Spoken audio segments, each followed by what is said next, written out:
Boris Johnson has offered a major concession to the EU, but the bloc's chief negotiator, Michel Barnier, once again claimed several areas of divergence still remain.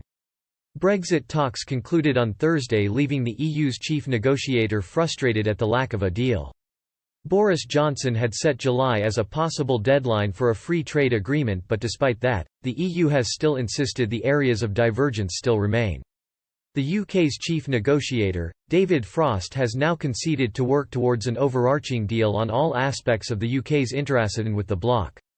The UK had initially wanted a series of agreements covering different areas of a free trade deal. However, following the talks, Mr. Barnier admitted a deal by the end of the year may now be unlikely. While Mr. Frost remained hopeful of a free trade agreement by September, the EU hit out at the UK's demand over fisheries. Mr. Barnier said, "The UK is effectively asking for near total exclusion of EU fishing vessels from UK waters. That is simply unacceptable." The negotiator also demanded any agreement on fisheries must not be at the risk of the EU's fishing industry. In response, Mr. Frost said, "It is unfortunately clear that we will not reach in July the early understanding on the principles underlying any agreement that was set as an aim."